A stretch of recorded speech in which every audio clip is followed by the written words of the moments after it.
গো দাদিমা, এই সকাল সকাল আমাদের বাড়িতে? কি আর করবো রে দিদি ভাই, একলা একা যে বাড়িতে মন টেকে না, তাই তো যখন তখন তোদের বাড়িতে চলে আসি। ভালো তো দাদিমা, আসবে তুমি। তোমাকে কি এখানে আসতে কেউ মানা করেছে? তুই আর তোর মা, তোদের সাথে কথা না বল আমার শান্তি টেকে না। তুই বড় লক্ষ্মী মেয়ে রে দিদি ভাই, তা তোর মাকে তো দেখতে পারছি না, যে কোথাও গেছে নাকি?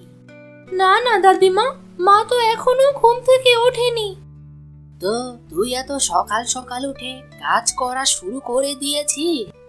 মা তো ঘুম থেকে উঠে ঝাড়ু দিতই। আমি সকাল সকাল যেহেতু উঠেছি, তাই আমি ঝাড়ুটা দিয়ে দিলাম। মা উঠে রান্না শুরু করতে পারবে। তা তুমি দাঁড়িয়ে না থেকে বারান্দায় গিয়ে বসো।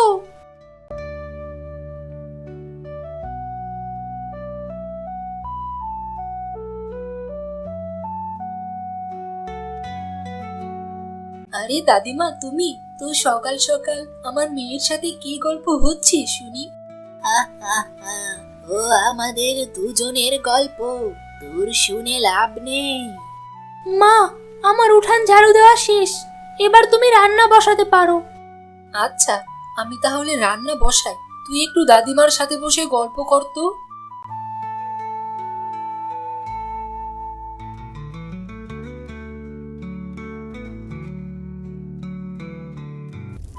ও দাদিমা, সকালে কি কিছু দানা পানি পেটে দিয়েছো?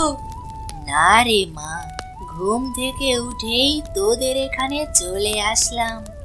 মা রূপা, ঘর থেকে মুড়ি এনে দুজনে খেতে থাক, ততক্ষণে আমার রান্না হয়ে যাবে। ঠিক আছে মা।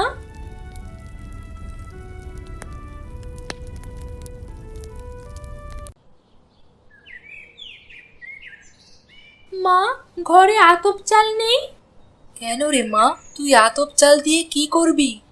আমার না খুব ভাপা পিঠা খেতে মনটা চাইছে। ঘরে যে কোনো আতপ চাল নেই, আর ভাপা পিঠা তৈরি করতে তো অনেক কিছু লাগে রে মা। তোর বাবা সুস্থ হোক, তারপর একদিন তোকে ভাপা পিঠা বানিয়েই খাওয়াবো মা। ঠিক আছে মা। মা, আমার খাওয়া শেষ, আমি উঠলাম। ঠিক আছে মা, সাবধানে থাকিস।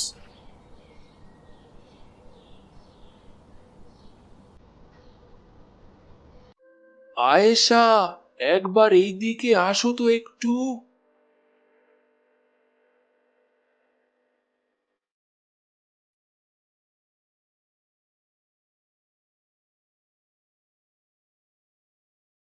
কি গো, কি বলবে বলো? আমি তোমাদের সব কথাই শুনলাম। ছোট মেয়েটার এই আবদারটাও পূরণ করার মতো ক্ষমতা নেই আমার। আজ আমার মরে যেতে ইচ্ছে করছে।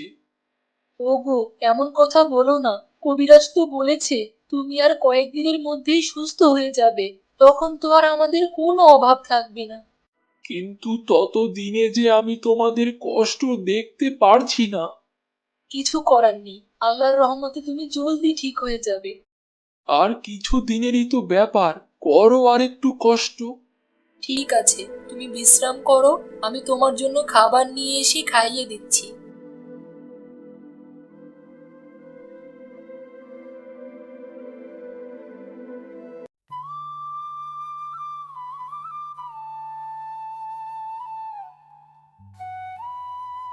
এই দাদিমা, এই নাও তোমার ভাগের ধান।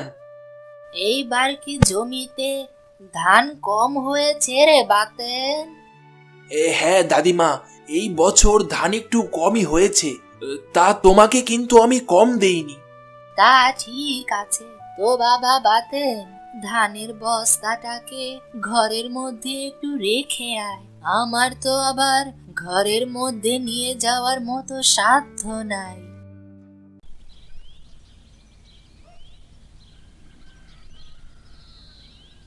কোথায় যাচ্ছ দাদিমা? কোথায় আর যাব, বাড়িতে বসে বসে আর ভালো লাগছিল না, তাই তো ভাবলাম একটু বেরিয়ে আসি। আমি তো তোমার কাছেই যাচ্ছিলাম, আর একটু দেরি হলে তো তোমাকে গিয়ে পেতাম না। কোথায় আর যেতাম, তো কি জন্য যাচ্ছিলি দুলাল? ওই তোমার জমির খেজুর গাছগুলো থেকে যে রস সংগ্রহ করেছি তা জ্বালিয়ে গুড় বানিয়েছি আর পাটালি বানিয়েছি। তোমার জন্য কিছু গুড় আর পাটালি নিয়ে এসেছি। বা বা বা, তুই খুব ভালো মানুষ রে। এই যুগে এমন মানুষ পাওয়া বড় মুশকিল। এই নাও বুড়িমা তোমার গুড় আর পাটালি। আচ্ছা বুড়িমা, তাহলে আমি যাই, আমার অনেক কাজ পড়ে আছে।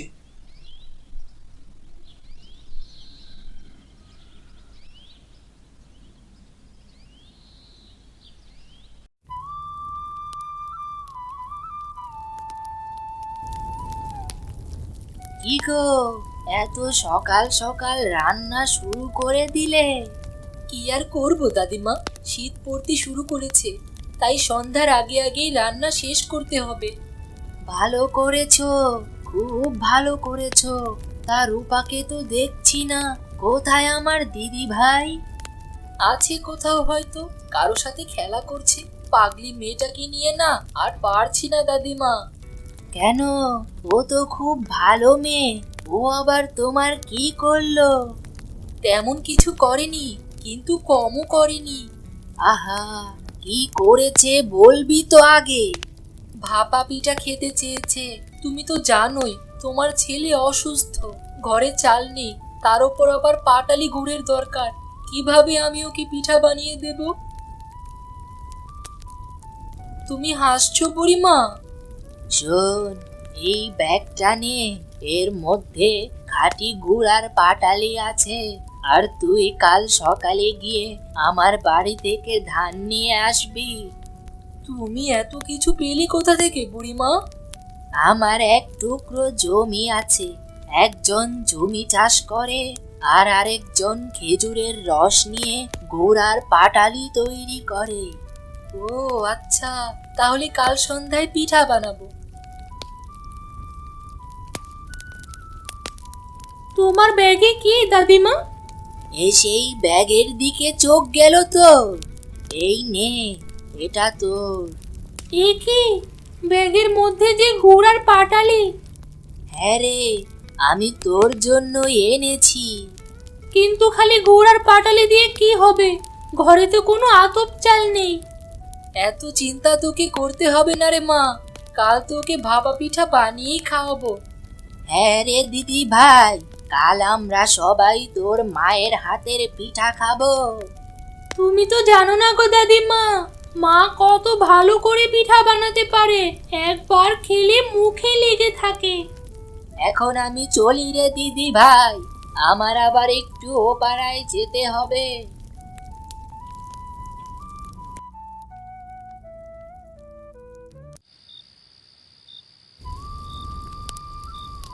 বা বা বা, কি সুন্দর স্বাদের পিঠা।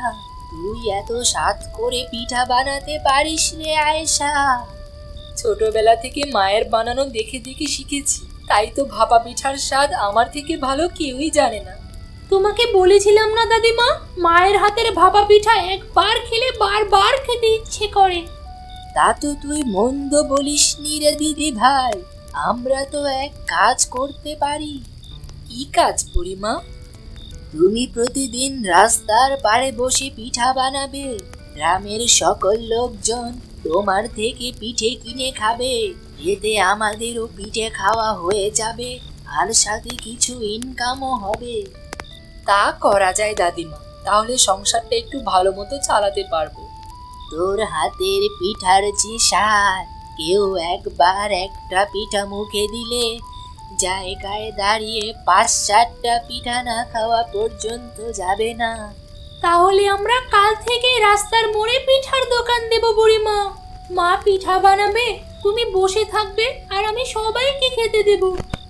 তুমি যদি না থাকতে বুড়িমা, তাহলে আজ আমার মেয়ের পিঠা খাওয়ার ইচ্ছাও পূরণ হতো না, আর পিঠার দোকান দেওয়ার কথা তো মাথাতেই আসতো না। এভাবে বলে আমাকে অপরাধী বানাস না রে মা। আমি যা কিছু করছি আমার এই ছোট্ট দিদি ভাইয়ের জন্য করছি। আমার ওর জন্য খুবই মায়া হয়। নাও নাও, এবার তোমরা পিঠা খাও, ঠান্ডা হয়ে গেলে এরকম স্বাদ আর থাকবে না।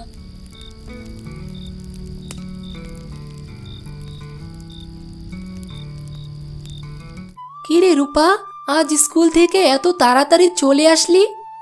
হ্যাঁ মা, আজকে স্কুল তাড়াতাড়ি ছুটি হয়ে গিয়েছে। ওই স্কুলে কিসের যেন একটা মিটিং হবে। ও আচ্ছা, তাহলে তো ভালোই হলো। এখন তাহলে তুই ঘরে গিয়ে ব্যাগটা রেখে আমাকে একটু সাহায্য কর তো মা। ঠিক আছে মা। আয়েশা, কিছুদিন যাবত একটু শীত শীত লাগছে না রে? হ্যাঁ, শীত তো করবেই। ডিসেম্বর মাসের শেষ চলে এসেছে, এখন শীত না পড়লে আর কবে পড়বে? আয়েশা, আমি তাহলে ফাতেমার বাসা থেকে একটু ঘুরে আসি রে। ও মা, সকাল সকালই তো ওদের বাসা থেকে ঘুরে আসলেন, এখন আবার যাবেন? আসলে বয়স হয়েছে তো, তাই যা করতে ভালো লাগছে তাই করছি। কতদিনই আর বাঁচবো? এটা কি কোনো কথা হলো নাকি? আপনার শরীরটা কিছুদিন যাবত একটু বেশিই খারাপ, তার উপর আবার আপনার হাঁটতে কষ্ট হয়। আল্লাহ না করুক এই শীতে আপনি কোথাও পড়ে গেলে। আরে আমার মা, আমার কিছুই হবে না রে, তুই এত চিন্তা করিস না। আচ্ছা, সাবধানে যেও।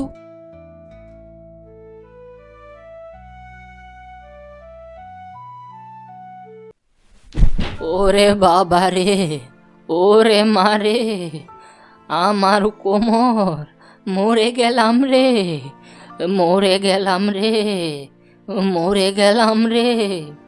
দেখেছো দেখেছো কি হলো? কতবার আমি তোমাকে বলি এই বয়সে এত হাঁটাহাঁটি করো না। এখন দেখলে তো কি হলো। এখন চলো ঘরে।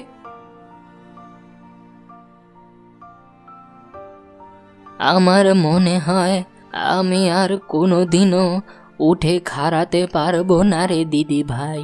ও বাবা রে, মরে গেলাম রে। এমন করে বলো না দাদি, তুমি ঠিক হয়ে যাবে। তুই তাহলে মা দাদির সাথে গল্প কর, আমি হাতের কাজগুলোকে সেরে আসি। ঠিক আছে মা, তুমি যাও, আমি দাদির সাথে আছি।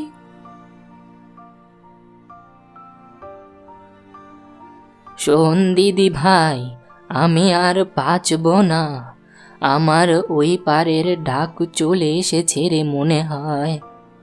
এসব কথা বলো না তো দাদি, নিজেকে একটু শক্ত করো, কিছু হবে না তোমার। ওরে পাগলি, এটা কি হয় নাকি? আমার যে ওপারে যেতেই হবে। শোন, তোকে একটা কথা বলি। বলো দাদি, কি বলবে? আমি মরে গেলে তুই ওই ছোট্ট বাক্সটাকে খুলবি। ওইটা আমি শুধু তোর জন্যই রেখে দিয়েছি। ওসব পরে দেখা যাবে, তুমি এখন এসব কথা বলা বন্ধ করো তো।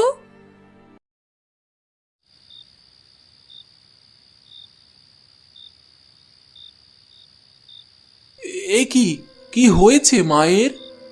আজ হঠাৎ পড়ে গিয়ে আর উঠতে পারছে না। সকাল থেকে শুধু বলছে আমি আর বাঁচবো না। তোমার কিছু হবে না মা, তুমি কোনো চিন্তা করো না, আমরা তো সবাই আছি তোমার পাশে। আমি এখনই গিয়ে ডাক্তার নিয়ে আসছি। ওরে পাগল, শোন শোন, আমার যে সময় শেষ হয়ে এসেছে, এখন আর কোনো ওষুধই কাজ করবে না রে।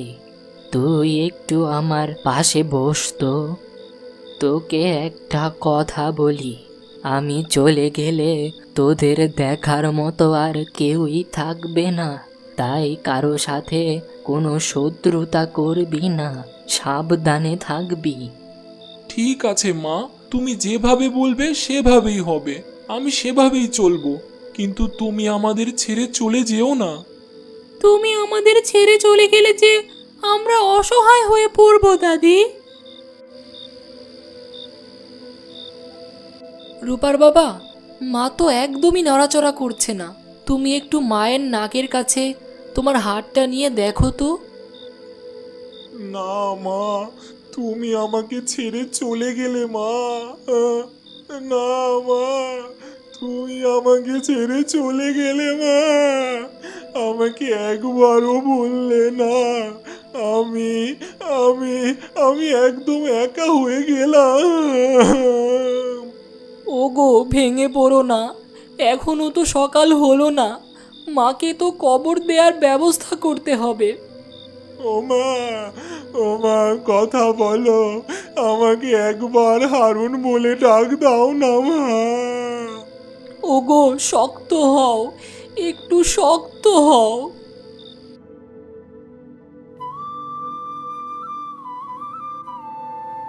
কি রে মা, দাদিমার এই বাক্স দিয়ে তুই কি করবি?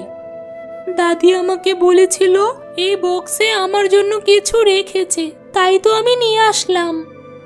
দেখি বাক্সটা, দে তো দেখি মা। এ কি, এখানে তো অনেক স্বর্ণ গহনা, এগুলো কোথা থেকে এলো? এগুলো সব আমার মায়ের গহনা। বাবা মারা যাওয়ার পর থেকে মা কখনো গয়না পরতো না। আজ বাড়িটা অনেক ফাঁকা ফাঁকা লাগছে, মায়ের অভাবটা বুঝতে পারছি। সংসারের মুরব্বীরা হলো বট গাছের মতো, সারাক্ষণ ছায়া দেয়, কিন্তু কেউ সেটা বুঝতে পারে না। যখন মাথার উপর থেকে সেই ছায়াটা সরে যায়, তখন সবাই বুঝতে পারে।